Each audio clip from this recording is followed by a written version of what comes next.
Flower, आप सबको पता है फ्लावर सबसे अट्रैक्टिव पार्ट होता है प्लांट का, और फ्लावर के बारे में आप 6th क्लास में पढ़ चुके हैं। फ्लावर के जो इंटरनल पार्ट्स होते हैं उसके बारे में। अब यहाँ हम इस लेसन में सिर्फ जो रिप्रोडक्टिव पार्ट होते हैं वो पढ़ेंगे, यानी कि स्टेमन एंड पिस्टिल के बारे में। यानी हम कह सकते हैं the plant that bear flower और कॉल्ड फ्लोरिंग प्लांट, यानी जिस पौधे के ऊपर फूल उगते हैं तो उसको हम फ्लोरिंग प्लांट्स बोलते हैं। जैसे कि अब ये है स्टेमन। स्टेमन में एंथर एंड फिलामेंट। स्टेमन के दो मेन पार्ट होते हैं, जो ये आपको डंडी सी दिखाई दे रही है ये है फिलामेंट, और जो उसका अपर जो एक बड लाइक स्ट्रक्चर है इसको हम एंथर बोलते हैं। एंथर कंटेन पोलन ग्रेन्स, इसके अंदर ही पोलन ग्रेन होते हैं जो कि नया पौधा बनने, जो बीज बनने के लिए हेल्पफुल होते हैं, जो फर्टिलाइजेशन करवाते हैं। फिर है पिस्टिल, जो मिडल पार्ट आपको दिखाई दे रहा है ये flask like structure is called pistil. ये फीमेल रिप्रोडक्टिव पार्ट होता है। इसके main part style, stigma and जो ये नीचे दिखाई दे रहा है आपको ये ओवरी, जहाँ पर ये आपको डॉट डॉट दिखाई दे रही है ये एग है।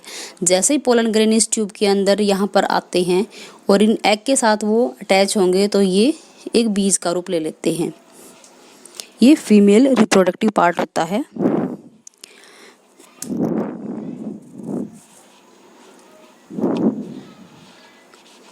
नेक्स्ट है यूनिसेक्सुअल एंड बाइसेक्सुअल फ्लावर, यानी कुछ फ्लावर ऐसे होते हैं जो सिर्फ एक ऑर्गन रखते हैं, यानी कि रिप्रोडक्टिव पार्ट का एक ही ऑर्गन रखते हैं, या तो पिस्टिल रखेंगे या स्टेमन रखते हैं, उनको यूनिसेक्सुअल बोलते हैं।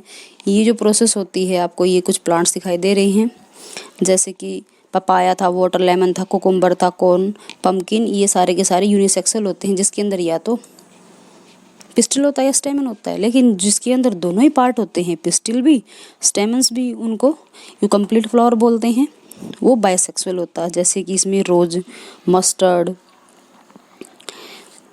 और लिली, ये फ्लावर चाइना रोज आते हैं।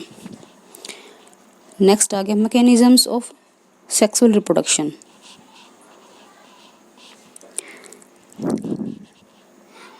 इसमें क्या होता है, pollination, fertilization, formation of seed and fruits, germination of. सबसे पहले है पोलिनेशन। पोलिनेशन कैसे होता है, transfer of pollen grain from the anther to the stigma of a flower is called pollination. Pollination can occur in 2 phase, self pollination and cross pollination. यानी कि जब pollen grain होते हैं वो एंथर से स्टिग्मा में जाते हैं, यानी कि जो मेल पार्ट होता है फ्लोर का वहाँ से फीमेल पार्ट की तरफ जाते हैं, तो उसको पोलिनेशन बोलते हैं। पोलिनेशन 2 तरह से होता है, सेल्फ पोलिनेशन और क्रॉस पोलिनेशन। यानी ये स्टिग्मा है, ये साइड में एंथर है, आपको दिखाई दे रहे हैं। यहाँ से ये जो इसके ऊपर येलो पाउडर लाइक स्ट्रक्चर होता है जो कि इस स्टिग्मा के अंदर चला जाता है, जाने के बाद ये स्टाइल से होते हुए ओवरी में पहुँच जाएगा, और यहाँ पर जो एग है ये फर्टिलाइज हो जाते हैं। इस प्रोसेस को ही पोलिनेशन बोलते हैं। और सेल्फ पोलिनेशन में ये अपने आप होते हैं, जैसे कि हवा से हो गई या पानी से हो गई।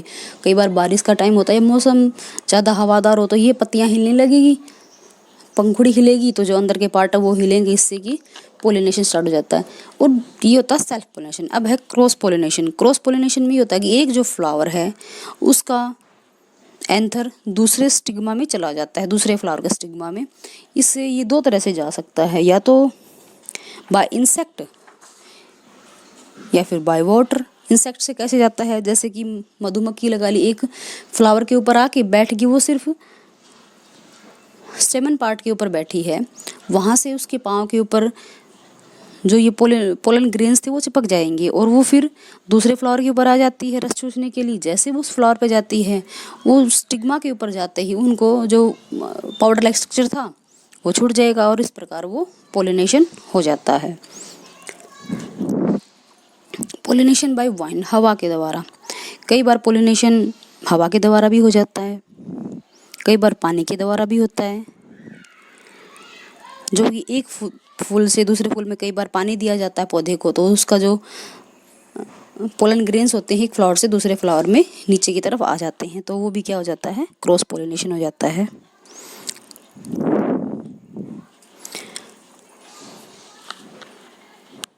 नेक्स्ट है फर्टिलाइजेशन।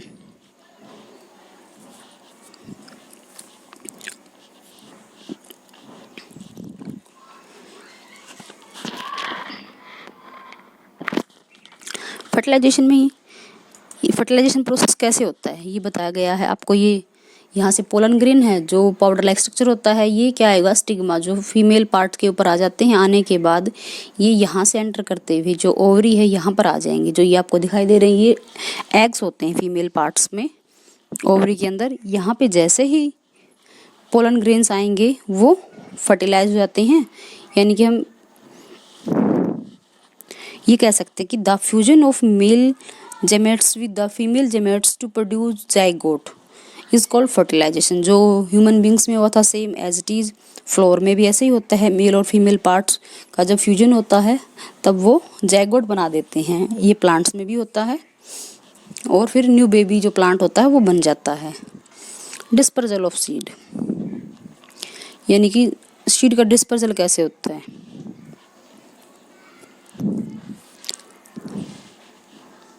डिस्पर्जल यानी कि फैल जाना। फैलने से क्या होगा, एक पौधा अगर कहीं पे लगा हुआ है तो वो फैलने से एक जगह से जब उसके बीज दूसरी जगह चले जाएंगे तो वो वहाँ पर भी प्रोड्यूस हो जाएंगे।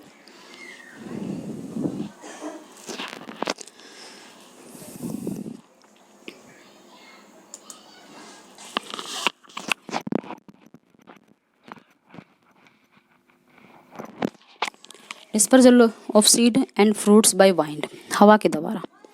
यानी जब हवा बहती है तो एक बीज हवा के द्वारा कहीं से उड़कर किसी पौधे से जब नीचे गिरा हुआ तो उड़ के दूसरी जगह चला जाएगा, या पौधे से ही वो पक के नीचे गिरने वाला होता है। हवा से दूसरी जगह जाने के बाद वो वहाँ पर मिट्टी के अंदर दब जाता है और वहाँ पर नमी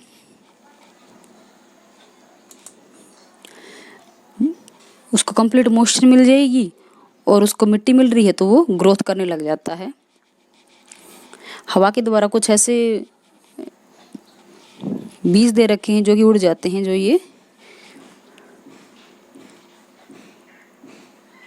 सनफ्लावर है, मदार सीड्स हैं, ग्रासीज, बिगोनिया, ऑर्चिड्स, ये सारे के सारे वाइंड के द्वारा एक जगह से दूसरी जगह पे उग जाते हैं। Next, dispersal of seed by water, water के द्वारा। अपने नारियल के पेड़ देखे होंगे समुद्र के किनारे उगते हैं और ये हमेशा समुद्र किनारे मिलते हैं। कई बार नारियल जो टूटकर पानी में गिर जाता है और वो पानी उसको बहाकर कहीं दूसरी जगह ले जाता है। सपोज करो वो इसके दूसरे किनारे पे पहुंच जाता है, वहाँ पर वो जैसे जहाँ रुकेगा वहाँ पर नमी तो है, मिट्टी है, पानी है, और वहाँ पर जैसे वो मिट्टी में चला जाएगा वहाँ पे नारियल के पेड़ लग जाते हैं। ऐसे लोटस और वाटर लिली के प्लांट्स भी होते हैं। Next, dispersal of seed and fruits by animal. कई बार एनिमल भी इस चीज़ में हेल्प कर देते हैं। जो बीज होते हैं उनको डिस्पर्स करने में, कहीं फैलाने में। आपने ये हुक्स और ये प्लांट्स देखे होंगे जो कांटे होते हैं जिनके ऊपर जो जानवर हैं उनके बालों के अंदर ये अटक के कहीं पर भी चले जाते हैं, उनसे अटैच होके, और ये जहाँ जाते हैं वहाँ पर गिर जाते हैं। कई बार कुछ ऐसे फ्रूट्स खा लेते हैं एनिमल्स, उनके अंदर जो बीज है वो साथ में खा लिए जाते हैं, और जहाँ पर वो वेस्ट मटेरियल इरेशन प्रोसेस करते हैं तो वो उसके साथ बीज तो डाइजेस्ट कर नहीं पाते, बाहर निकाल देते हैं, और वो जहाँ गिराएंगे वहाँ पर वो दोबारा जो पौधा होता है बेबी प्लांट्स बनना शुरू हो जाता है। Dispersal of seed by an explosive mechanisms, ये एक्सप्लोजन के द्वारा भी होता है डिस्पर्जल ऑफ सीड। जैसे कि एक्सप्लोजन मतलब फूट जाना, एकदम से फट जाना किसी भी फ्रूट्स का। जैसे ही वो फटेगा तो उसके अंदर जो बीज हैं वो फटने से एक जगह से दूसरी जगह पर चले जाते हैं, और जहाँ पर वो गिरेंगे वहाँ पर वो पौधा नया बन जाता है बिना ही उगाए। आपने कई बार देखा होगा ऐसे बिना उगाए ही कई बार हमें नया पौधा मिल जाता है। जर्मिनेशन ऑफ सीड, यानी कि जर्मिनेट कैसे होते हैं। The process in which the seed begins to grow into a baby plant when favourable condition are available is called germination of seed. यानी भी जब किसी भी बीज को फेवरेबल कंडीशन मिल जाए, उसको उचित मात्रा में तापमान, नमी, पानी और मिट्टी मिल जाएगी, तो वो जब एक बीज है नए पौधे में बनना शुरू स्टार्ट हो जाता है बेबी प्लांट में, तो उसको जर्मिनेशन ऑफ सीड कहते हैं। यानी कि बीज का अंकुरित हो जाना या जर्मिनेट हो जाना। आपने ऐसी प्रोसेस कई बार घर पे करके देखी होगी। जैसे हम कोई बीज उगाते हैं मिट्टी के अंदर, उसको प्रॉपर वे में हम खाद दे रहे हैं, पानी दे रहे हैं, तो वो पौधा क्या होगा, बेबी प्लांट में बनना शुरू हो जाएगा, और कुछ टाइम बाद वो अडल्ट प्लांट भी बन जाता है। और इसको प्रॉपर वे में जो सूर्य की रोशनी होती है, क्योंकि पौधे अपना भोजन फोटोसिंथेसिस प्रोसेस में ही बनाते हैं, तो उनको वो भी मिलनी चाहिए जिससे कि वो अपना भोजन प्रॉपर वे में बना सके।